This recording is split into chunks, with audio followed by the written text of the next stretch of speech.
Comme annoncé au début de cette édition, nous avons sur ce plateau comme invité du journal le ministre de la Justice chargé des droits humains, professeur Ahmad Mohamed Hassan. Une fois de plus, bonsoir. Bonsoir. Monsieur le ministre, comment se porte le secteur de la justice et des droits de l'homme, notamment avec l'attaque de la nuit du 11 au 12 avril d'un convoi des prisonniers en transfèrement pour la prison de haute sécurité de Korotoro?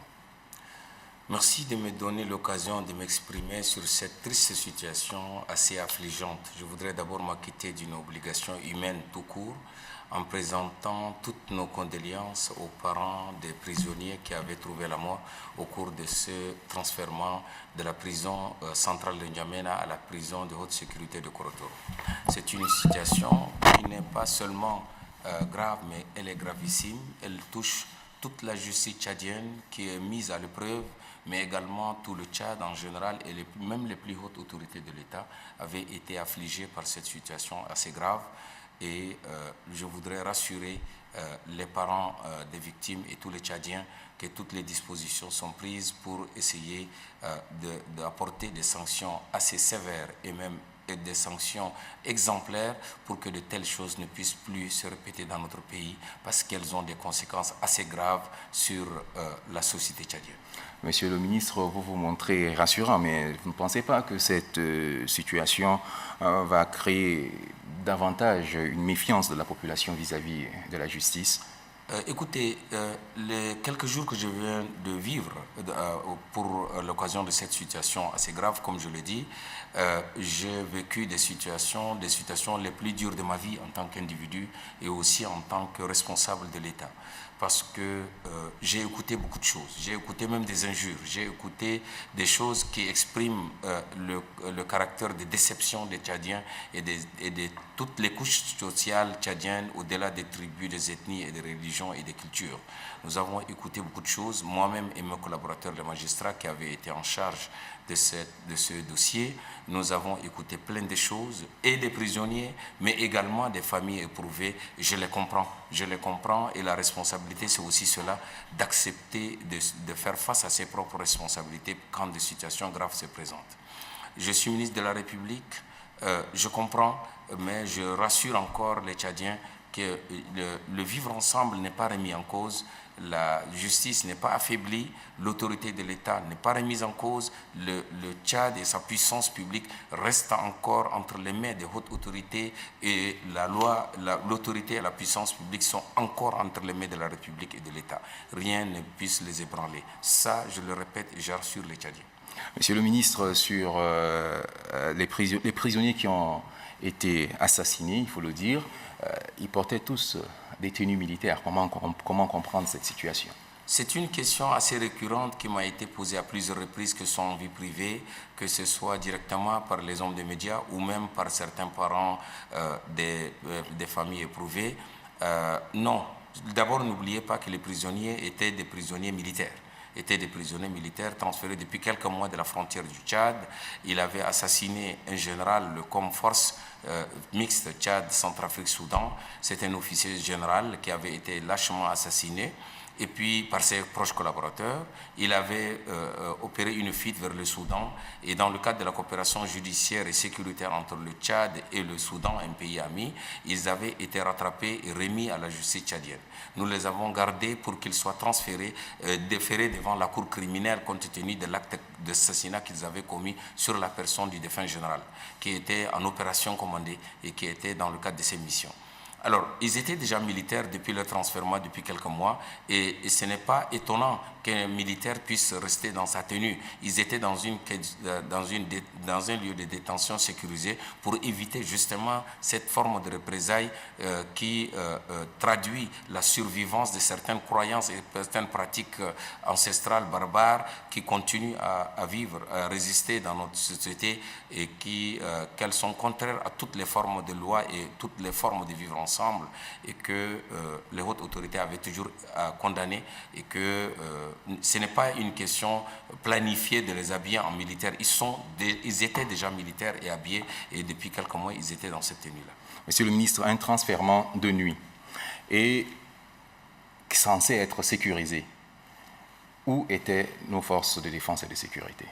Écoutez, c'est depuis quelques mois que nous avons décidé le transfèrement des grands criminels de la prison centrale de N'Djamena en ajoutant ces 13 inculpés qui étaient en attente, des accusés d'ailleurs, qui étaient en attente d'être jugés par la cour criminelle pour la prison sécurisée, disais-je, de Korotoro. Alors, nous avons pris toutes les dispositions. Nous avons 50 éléments, une partie de la garde nationale et nomade et une partie de la gendarmerie, avec une forte escorte. Nous avons pris toutes les dispositions et nous avons gardé ce transfèrement-là secret pour que toutes les garanties et l'intégrité du transfèrement puissent se faire dans de très bonnes conditions. Nous avons voulu que le transfèrement se fasse dans toutes ces conditions en ayant pris toutes les dispositions sécuritaires et toutes les conditions étaient réunies. Mais malheureusement, ce que nous avons évité était arrivé. Monsieur le ministre, il y a une image passée d'ailleurs sur les antennes de Télé 4. Donc les 4 présumés assassins avec le procureur dans une salle, mais ces présumés assassins étaient sans menottes. Ça ne se comprenait pas.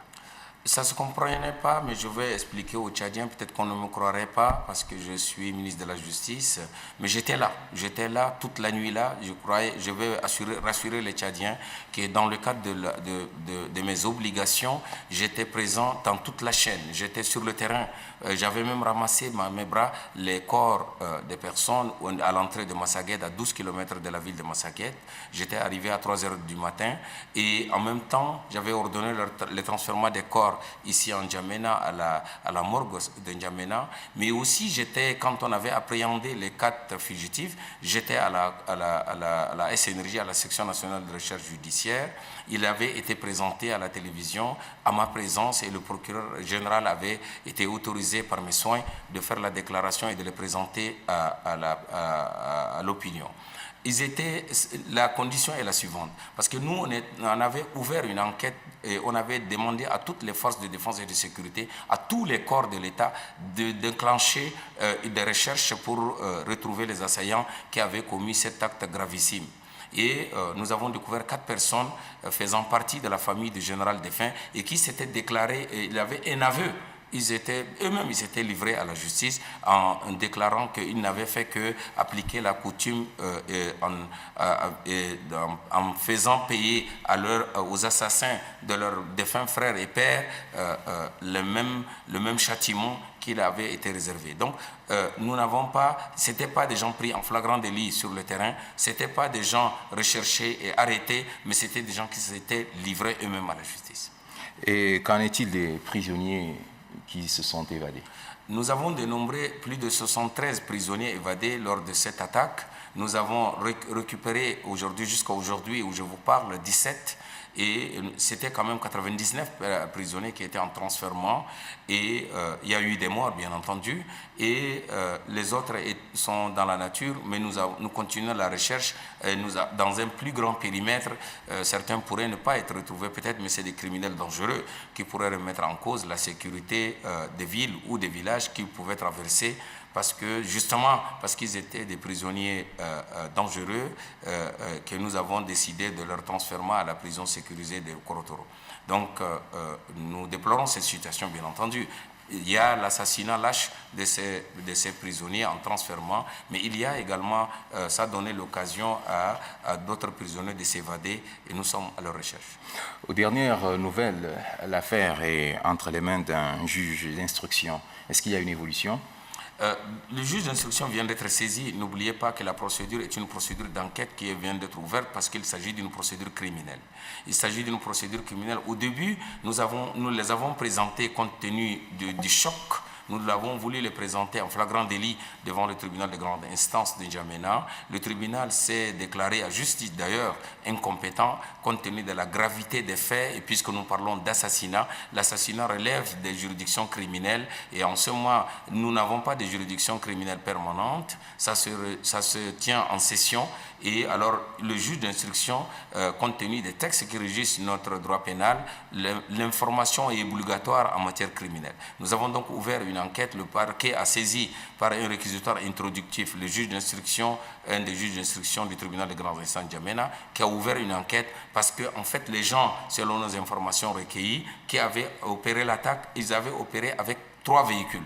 Et ces 3 véhicules ne pourraient pas seulement contenir 4 personnes. Donc il y a sûrement d'autres personnes qui sont encore dans la nature, que le juge d'instruction, dans le cadre de son enquête, pourrait nous permettre de leur mettre la main dessus. Mais il y a également des armes que nous avons saisies. Les véhicules doivent également être remis à la justice. Mais il y a également toute une chaîne de complicité que nous soupçonnons, parce que je crois que l'information qui est ouverte va rassurer tout le monde quant à l'efficacité de notre justice, pour la recherche et la découverte de la vérité dans le cadre des actes aussi graves comme ce qui vient de se passer. Monsieur le ministre, lors de la présentation de ces 4 présumés assassins par le procureur, nous avons vu une image de vous. Nous avons vu un homme en colère et il se dit même sur des réseaux sociaux qu'à un moment donné, vous avez voulu démissionner. Écoutez, j'ai aussi appris cela, j'étais surpris par cette information, mais je vous assure que une vérité dans cette situation-là, c'est que j'ai été fortement touché. J'ai été fortement affligé. Je ne pourrais pas comprendre que des individus en main de justice puissent être encore rattrapés et assassinés, quelle que soit la gravité des faits qu'ils avaient commis. Quels que soient les crimes qu'on leur reproche, une fois entrés entre les mains de la justice, entre les mains de la puissance publique, aucune raison ne pourrait être avancée pour pouvoir leur porter atteinte gravement à leur vie, parce qu'il s'agit d'un acte extrêmement grave qui porte atteinte à l'autorité de l'État, au vivre ensemble des Tchadiens, à la puissance publique, à l'autorité judiciaire et au garde des Sceaux, ministre de la Justice que je suis. Parce que je suis le gardien et je suis l'autorité de poursuite, je suis le détenteur de la politique pénale du gouvernement. Et dans ce cadre-là, j'étais fortement affligé, personnellement et physiquement. J'étais présent dans toute la chaîne, justement parce que je me sentais dans l'obligation de sécuriser les Tchadiens, notamment en matière d'application de la rigueur de la loi. Mais je ne suis pas le seul, je voudrais rassurer les Tchadiens. Je vous assure, je témoigne, les hautes autorités, toutes les autorités, le gouvernement, la présidence de la République, et d'ailleurs la majorité des Tchadiens avaient fortement condamné cet acte lâche, cet acte grave et gravissime. Je vous assure que les hautes autorités avaient été fortement touchées. Des mesures graves avaient été prises et elles vont continuer d'ailleurs. Alors, ce n'est pas devant l'adversité, ce n'est pas devant les actes graves de responsabilité qu'on puisse lâcher et quitter ses responsabilités. Je n'ai jamais eu l'idée de démissionner. Je devais faire face à mon destin, face à mes obligations, parce qu'il s'agit des Tchadiens, il s'agit de la vie du Tchad. J'avais été appelé avec mon propre gré par les hautes autorités de l'État qui m'avaient confié la charge d'un département aussi important que celui de la justice et des droits humains. Je dois assumer mes responsabilités et mon destin. Monsieur le ministre, à présent que l'hypothèse de démission est écartée, les Tchadiens vous suivent. Quelles sont les garanties qu'il y aura justice dans cette affaire? Premièrement, nous avons déjà appréhendé. Personne ne croyait qu'on allait appréhender les assassins. Nous avons appréhendé une partie des assassins. 2, nous avons ouvert une procédure judiciaire, ça veut dire une procédure d'enquête, une instruction. Nous avons saisi un juge d'instruction. 3, les mesures de sanctions. Les sanctions pourraient être prises à divers niveaux et plusieurs natures d'ailleurs. Les mesures militaires, les mesures administratives, mais aussi des mesures pénales. Et je crois que les gens nous attendent. Nous sommes conscients. Moi-même, personnellement, en tant que garde des Sceaux, je suis très conscient que je suis attendu. Et observé par tous les Tchadiens et d'ailleurs par tous les gens qui suivent cette situation qui vient de se dérouler au Tchad. Nous sommes observés et nous sommes tout le temps interpellés. Nous devons assumer nos responsabilités. Je rassure les Tchadiens que la puissance publique et la raison est entre les mains de l'État et de la loi républicaine. Rien ne peut ébranler la loi et le vivre ensemble des Tchadiens, la loi de la République.